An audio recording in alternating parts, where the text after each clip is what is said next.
I've already talked about energy production. Think also about enabling small-scale investment and loans.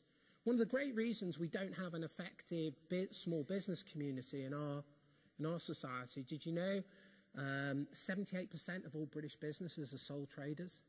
We can't grow our middle. One of the reasons is that we don't lend to each other as businesses. But as a trust platform, you could link in with all your local businesses in your area and create what's called supply chain competition. If you look at all the successful areas in the world, Catalonia, the Ruhr Valley, Lombardy in Italy, all of those where small businesses outcompete big businesses, it's because their local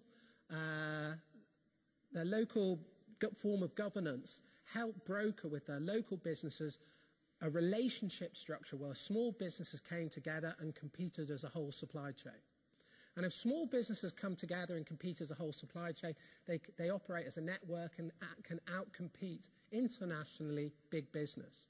But if small businesses, they also often do in Britain, flap around in the middle, doing nothing, they will fail and they will take the jobs with them. And why do small businesses matter? Small businesses matter because in the United States, from 2000 to 2009, 95% of all new jobs were put on by small businesses. Big businesses don't put on jobs. Per proportion of output, they lose jobs. Things like localising welfare. We know we're getting universal credit. There's going to be payment cards for the first time. For me, the 1.5 million people who are unbanked, this could be their first form of financial asset and financial infrastructure. If they are getting payment cards, then why can't the local councils and parish councils come together and put on top of those cards things like time banking? So time banking is one of the most successful forms of volunteer engagement. It works most where it's asymmetrical, where people will give time in return for money off from, for instance, public leisure facilities. So if you're a mother with 3 kids and you can volunteer and do something for your community, but your children get to go to the pool for free for 6 times a week, you give a lot. It's massively successful. And you can then broker your unused capacity for forms of voluntary hours and voluntary return, hugely increasing your capacity to deliver. I've talked about asset challenge, I've talked about right to transfer, I've talked about micro and mutual. I've also kind of crime. One of the most shocking things is fear of crime is still rising while real crime is falling. One of the ways you tackle that is through trust, through the churches, through faith groups, through housing associations, through wherever people gather. Now, one of the most interesting and more difficult things is that education in Britain is failing for far too many. In Germany, they produce a skilled worker who can enter the market and actually produce at the age of 18. The comparable age for us is the age of 27. We still fail to have a significant vocational pathway for those whose academia is not their talent. And so we fail to provide the workforce our country needs. Remember what I said earlier about the break between vacancies and unemployment. You yourself have high degrees of migration. It seems to me that that's an ideal opportunity for language and for training. Now, the trouble is I'm a great supporter of free schools and academies, but for me, the trouble is it breaks the link with locality. Is there a way in which parishes and local authorities can create a form of localised input or support for educational failure in their area?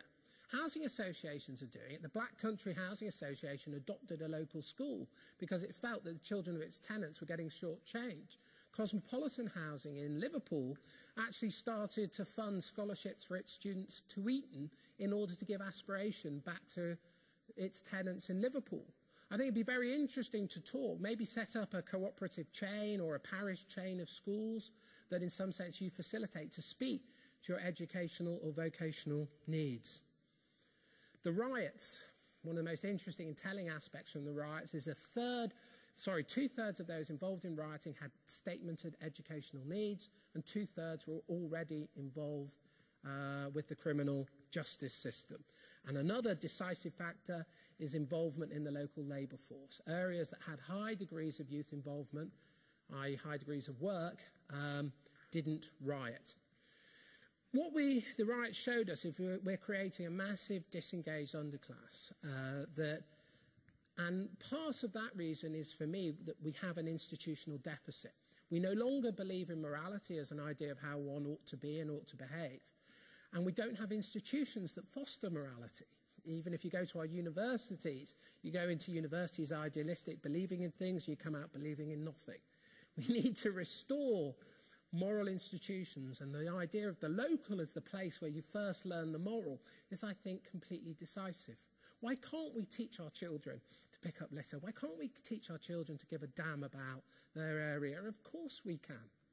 One of the most interesting things, I think, in terms of a 21st century future, hyperlocal websites. What they are is websites that are designed just for 800 people. They often achieve 95% penetration. They often achieve massive participation by their communities. Using new technology, you can key people in to networks where they all share, and you can create the peer-to-peer relationships that actually do engender local morality. So I think we've got to look at military clubs, military relationships, civic groups, leisure facilities, residents' organisations, the third sector, the police, as ways to reintegrate our communities, particularly in areas where you get high penetration in terms of migration. We've got diverse communities, often hostile. If you can actually get them to share the problems, you actually tackle the solutions. I'm a trustee of Citizens UK, which is citizen organising. I joined it to try and lead them away from Marxism and Alinsky, and to some extent I think that's been successful. But they're very successful because they go to Jewish and Muslim communities and they say, what are your problems? Crime, drug dealing, prostitution. And they build massive links between those communities. And it's that idea of sharing problems that can help tackle some of the decisive issues in our society. Some other quick ideas. Locality matters because locality gives identity. One of the reasons that middle-class people have gated communities is it creates a sense of ownership and a sense of space and a sense of control. But somehow we lose that when we go lower down the socio-economic scale. But all of these rights that are built in are actually designed to try and give people power back to define their community, to take control of areas where poverty is concentrated and where crime is rife. Take, for instance, the Harlem School Project, which was in the United States, and it came about where black children in Harlem were having terrifyingly poor outcomes. And what they did is they created a holistic environment for the child from birth, almost from birth, right through to their schooling. And they tackled every single problem they faced, whether it was the parents not having an educative culture, whether it was drug dealers harassing them on the street. And they did so well that black outcomes started to equal white outcomes in rich southern Manhattan and even exceed them because they adopted a holistic approach. Now, if the holistic approach is only achievable on a micro-local level, that's what I'm arguing. Institutions that are too distant from people cannot achieve holism. Holism is only achievable through the micro, but it's only a holistic approach that actually tackles endemic problems. That's the only thing that works. And so my sense was, if we could turn the state inside out, because for me the most absent state is the least important, the most important is the state element that's closest to you. If we can turn the state inside out and give it all the powers, the ownership, and the property that the top state has, then we can make the transformative difference. And there's so many examples out there. The Port of Dover, people of Dover, I've been working very closely with them and with Charlie Elflick. People of Dover want to buy their own port, the People's Port. Through the medium of the local council, helped to facilitate a cooperative venture that was going to buy the port, and I think it might succeed. I'm lobbying hard for it. That will provide literally £500,000 a year for the community each and every year. In Ilfracombe, and this is from DCLG, Ilfracombe, North Devon Council, bless them, are giving the local harbour back to the local town council in order to run. And they're delegating property and services to that council, run through a local social enterprise, precisely to give that micro council the impact that it wants and that it needs. I mean, another kind of interesting example is from Stone Parish Council, a massive population of 9,000 people.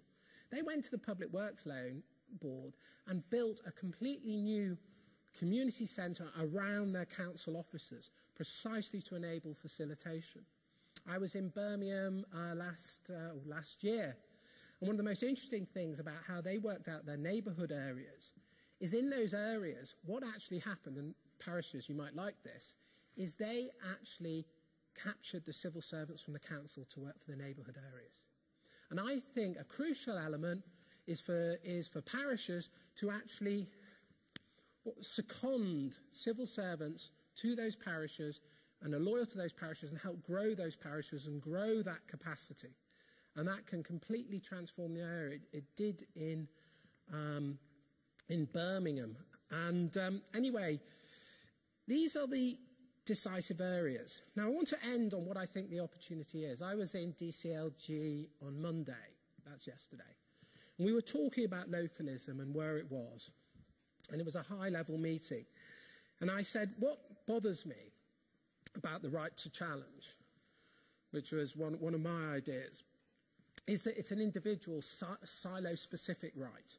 You just challenge for one little area, and as soon as you challenge, then it has to go out for tender, then it goes out for tender and you lose it.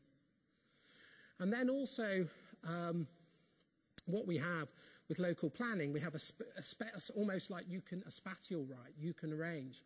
What we need are area rights. What we need is something of the right to challenge on an area basis, that you run all the services you want to run in that area. And I think what was very interesting is that actually DCLG thought there was real merit in this. And they said one of the lessons they got from their first round of neighbourhood budgeting is actually the need to move to an area-based approach, where actually not that parishes compete with councils, but in a cooperative way, we have an area-based devolution of services and then an area-based delivery. And if you were interested at all levels, I think DCLG would be really interested in that being the next wave of pilot. And what we could do is talk about finding a way in which Peterborough could be a pilot for this type of area-based offer. And that area-based offer is exactly what would give the parishes the real power. The power that you want and the power that obviously Peterborough Council wants to give. So to sum up, I think a successful localism can only be where there is just one conversation about the shape and the opportunities and the hopes and the aspirations for an area. Because we're educated in an area, we live in an area, often we want to work in an area. And until we can give areas area-based powers, we're not going to create the localism that can go not to scale but be repeatable everywhere. And I think in order to deliver on this, it has to be micro. It has, because the micro is the new macro.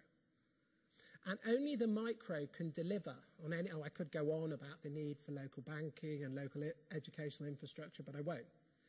But I actually think parishes are the future. And actually parishes might be the only type of future we have to deliver the world we all want to live in. Thank you very much.